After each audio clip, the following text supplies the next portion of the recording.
Welcome to Allies or Enemies. I'm Jess. And I am Sean. And today we are talking about Virtual Revolution. And our copy was provided by the publisher, but the thoughts in this video are all our own. And Virtual Revolution is designed by Guy-Roger Duvert and Cyril Villalonga. And one of the designers is the director of the movie it's based on. We haven't seen it. We can't find out how to watch it, but we watched the trailer and it looks like Matrix and Blade Runner kind of combined but with an indie budget. But in the game, it takes place in the same world, and it's a cyberpunk future world. And you're taking over these different boroughs and building these virtual worlds that people are plugged into, a little bit like Westworld. But let's take a look at how it plays.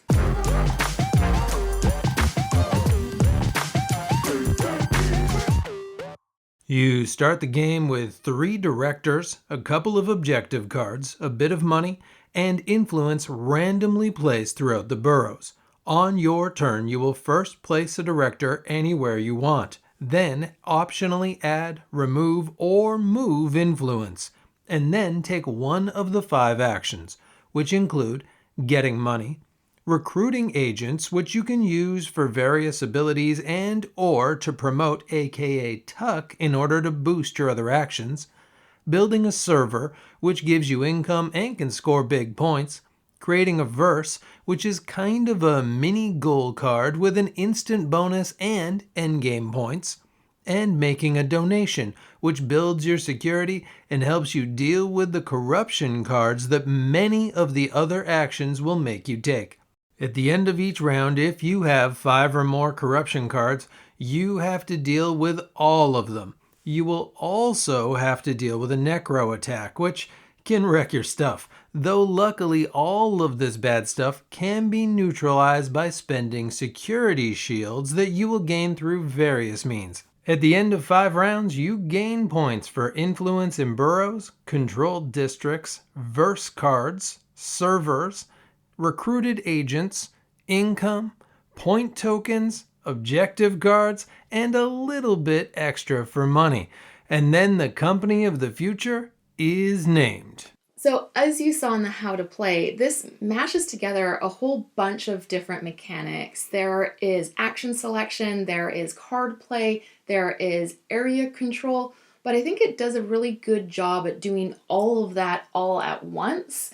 It didn't take us too long to learn, and then once we were playing, there wasn't a lot that we had to look up. I think one of the things that helps with that is the player board has those main actions you're doing really clearly laid out. Yeah, the rules to this are actually pretty smooth for how much this does. And this does a lot of stuff. This game has a whole bunch of stuff packed into it, both thematically with that, as you were saying, the Blade Runner and Matrix, and you can see all of those different influences in there, but also mechanically there's a lot of stuff. And the cool thing is it's not just all in there. It does, it interacts in interesting ways, but I think the cool thing is that you've got these different paths, and they are really different paths that you can go down where you can focus on that area control and trying to control those boroughs. Or you can really just look at getting a lot of those different verses of virtual universes, they call them verses, getting a lot of those cards and filling those goals. Or like I did last game, I kind of just did cards. I just went crazy on I'm going to get all the agents that I can and build up these combos, because the combos, it feels broken, but in a good way. We're am I allowed to do this? I've looked in the rules a couple times for this feels like I can't do this, but then you look around and you're doing the same stuff and you're also breaking the game in this kind of fun way. Yeah, the combinations can be really satisfying. And the other thing you're managing too are mitigating the negative effects. And so that is one of the key parts, is there are different ways negative effects can affect you. And one of them is these corruption cards that you're just going to have to get. Certain things make you take them, and they do bad things. You don't want them, but you're going to have to take them. But you also are able to deal with them. So it reminds me a little bit like a cooperative game, where in a cooperative game, there's a lot of threat mitigation often, of having to deal with upcoming threats and put out fires. And you're doing that a lot in this game with the corruption cards, and then the necromancers at the end of the round. Yeah, there's a bunch of things trying to ruin your day. This is not a happy world at all. This is very, very grim, and you're reminded of that often, but it's not super negative either. And it's kind of nice that it's there. Like, it feels not completely dissimilar to a feeding mechanic in the Uwe Rosenberg game, where it is just you can do this stuff and it's going to be great, but you're going to have this other thing you got to deal with later. Remember about this other thing you got to deal with later. And this just does it in a more thematic way, so I appreciate that.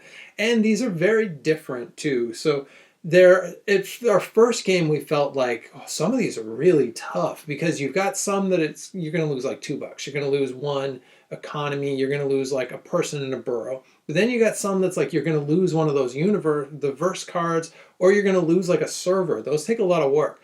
But the great thing is you're only going to lose those in like you'll lose that server in if it's in 2 of like the 10 districts that exist on the board. So often that's actually completely nothing. That card's great to get because, like, oh, I don't have a server in one of those 2 because they're pretty hard to get out. So perfect. It doesn't even affect me at all. Also, there's so many ways to deal with these cards because they're not going to affect you till the end of a round, and they're not going to affect you until you got 5 at the end of a round. So it's not going to sneak up on you. You know when these are going to be a thing. They're a looming threat. Yeah, and you don't always have 5 cards at the end of each round too. So No. often, like, we'll maybe deal with it a couple of times, and it's not rare that actually by the time I've kind of managed to get the cards that I want in those 5, that none of them affect me because I was like, oh great, this one's in a burrow I'm not in, this one's about a tuck card I don't have, and if you don't have that, then no negative effect happens. The other one you're also trying to balance is at the end of the round the necromancer card comes out, and that is also going to be a negative. But you can spend your shields for that as well. So the shields is a resource. You are another resource you're managing and deciding of like when it's really valuable of like, oh, I will lose this thing, but I think that's going to be okay. And I'd rather save the shields for this potential bigger threat that's coming up. But the end of the round card is a catch-up mechanic a little bit because it's tied to the income. And whoever has the highest income has to take an additional punishment, and whoever has the lowest income gets a bonus. So you're almost hesitant to get your income up, but money's tight, so you also want to get it up. But you're kind of like, oh, I'll go a little bit ahead of you this round, hoping that you'll go ahead of me next round, so I don't have to deal with the double punishment. Yeah, and income's also points as well. So whatever your income, whatever that's at, that's how many points you get from that at the end of the game, which can be a lot of points too. So I like that part of it a lot because as you play it more, I think you figure out these paths and the like mitigation of these paths as well at the same time. Yeah, and I think that will tie in a little bit to how many people are playing the game as well. So we've only played this at 2 players, and it works at 2 players. It feels more of a head-to-head because you can get a lot of points. And because it is head-to-head. Well, because it is head-to-head. You can get a lot of points if you control a burrow, and at 2, it's only one person who's stopping you. And so they also have to try and manage that on top of what they're doing too. But at more players, you're going to get just more people getting in the way, and you're also probably going to get more of a shift in between those bonuses and those punishments you get at the end of the round as well. Yeah, and those burrows as well, because if you take over a burrow, and those are always 3 or 4 different things. So this all takes place in Neo-Paris, we should have said. So this is like the Parisian I don't know if they're called boroughs there. They're called boroughs here, even though they're arrondissements normally. Oh, fancy. Look at that. But yeah, so as you have the arrondissements, you've got 3 or 4 little districts, I think, within an arrondissement. And so if you have all of those, you get 10 points at the end of the game if you completely control one. But you also get this little special card, which I'm going to go back to calling burrows because I can't say it as well as you. But so you also get this little burrow card, and that gives you a power. And some of those powers are really good, where like you can build a server without even having any control over the district that it's in, or you can take a peek at that end of round card. And in 2 players, that is a very tricky back and forth. At 4, it would be so hard to really have a handle on those, but I think that's fine as well. I do think this game feels like it's built for 4, but it works at 2. Yeah, and I wonder if 3 is maybe the sweet spot where you're getting enough people vying for control in the burrows and enough people getting in the way for the cards that you might be after as well to keep things interesting. But because of all the different combinations you can do, turns can be a bit long.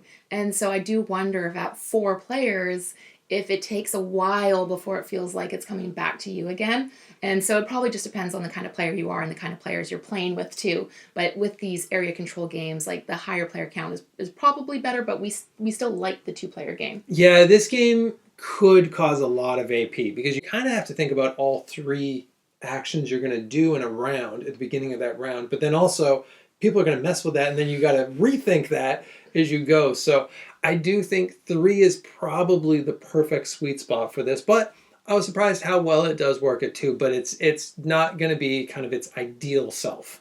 So in terms of replayability, we've mentioned a little bit already that there are different paths that you can go down, and there really are because of having all the characters, the servers, the verses, the control of the burrows, and just what cards are available when too. And at the beginning of the game, you get to tell 2 different goal cards, and you can only pick one of them. But we find ourselves directed by which goal card we think we're going to go with early on in the game. And between all of that and all of them being pretty strong routes to go down, I think there is a lot of replayability, particularly because you won't be able to execute your perfect plan anyway, so it's going to be influenced by each game and what everybody else is doing. Yeah, I think there is quite a bit. And those 2 goal cards as well, you do have to choose one, but you don't have to choose that till the very end of the game. So you've got 2 routes open to you, and they're quite a bit different. They really do focus you. The last game that we played, I got one that was 4 agents, and so I just went crazy hard on agents, and they're like 30 points. That's going to end up being like a quarter of your overall points. So you really need to nail those, and because you need to get those points, then you end up most of your other, or a lot of your other points are going to come from whatever it's telling you to do. But it's nice that you get 2 and you can go down those paths or feel like, you know what, Jess has taken all the agents I want, so fine, I'm not doing the agent one, I'm doing the server one this time. And that I think works pretty well. I've never felt handcuffed by those, or I've never felt railroaded by those. Yeah, and in the handful of games we've played, I have felt each one has felt pretty different because of those decisions of which one I'm going to do. So in terms of the components, there are a few things. I do think it ties together with theme a little bit too. So the theme sounds really interesting, and in particular those virtual worlds I was fascinated by. I must say that virtual world aspect doesn't come through as much as I thought it was going to be. You do get to see like the Paris layout, so you get like the districts and the vying for control, but that particular element wasn't as strong of the the like virtual universe versus things. Yeah, the cards do look cool. The art looks cool just in general too, but there's nothing that would tell me that like if the rule book didn't give me the background and tell me, oh yeah, and this is a virtual world that people are trying to plug into, there's nothing in the game that would suggest that to me. So I do wish that tied in a little bit more, but in the plus side, cards are great, the art is great, and those boards, I know you really like the player boards and the pieces. Yeah, so it makes it look like dual layer boards, but it's a single layer that has the punch out onto the table. And I think that's just a great way of being able to do it because it keeps all your pieces in place nicely, but it has the cost of not being a dual layer board. And the screen printing that is on like the servers and stuff is nice as well. So I think that is a bonus too. Yeah, and the agents as well. I like that you've got 3 different agent meeples. Like we could have just had one, but it's nice that you've got those 3 people, and they have kind of different little personalities to me as well. And the servers are different as well for the different players. So all of that stuff I think is really solid. I just have those couple nitpicks, and mostly it's to do with we just wish the theme was in there a little bit more. It's such a cool theme. I would have just liked to see a smidge more of it. Yeah, we're interested in checking out the movie. Very. I would love to find where we can watch this. It doesn't seem available here in the UK. I would really like to check it out. But I think that's everything we wanted to cover. So in terms of final thoughts, who do we think this is for? Yeah, I think this one kind of rides that line of being that mix between a lot of Euro mechanics. It's very, very Euro. There's almost no randomness here, except I guess in those cards that you get, with the area control. So it's got that kind of in between like European American style in it, and it's a European game that you got a lot of thinking, you've got a lot of thinking, a lot of planning, but a lot of stuff's going to get in your way, so you got to be okay with that. With people are going to take stuff off your off of the districts. The game is going to be, the people are going to be mean, the game is going to be mean, everything's going to be mean to you and try and get in your way. And I think that is part of the fun of the game, and I think it's a nice kind of mean, like it's a nice kind of pushback to what you're doing. But if you don't like that, that could be a little bit tricky. Yeah, it is a Euro game with interaction, which I think has a place for a lot of people. But for people who don't like people or things messing with their stuff. People who don't like people. People who mess with their stuff. People or things that mess with their stuff. This is going to do that. So if you get your feelings hurt if someone, is taking your things off of board, or if you get frustrated by a card coming up that doesn't go your way, this does have that. So I think hopefully from that description that gives you a bit of a sense of if this is a game for you. And it does have a lot of positives though. Like it's got all of those combinations, it's got all of those roots, and you can combo in ways that like it feels like you're breaking the game, but it feels like you're very clever, and oh boy, I did this thing and now servers cost me like no money, and this is awesome. I'm just going to put them out everywhere. And you feel like I'm the king of the servers today. And I do really like that. And I think people are going to enjoy that part of it too. But it's mean. And the theme didn't come out as much as we hoped. And it probably is better for a 3 or 4 player account. But be aware that will come with added playtime as well.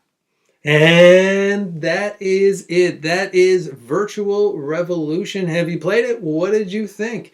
Also, what are other movies that you like this? Because I am just a huge fan of this kind of dystopian future noir kind of thing. So let us know what just your favorite films are in this genre. Thank you so much for watching. Please like, subscribe, and hopefully we'll see you next time for another game.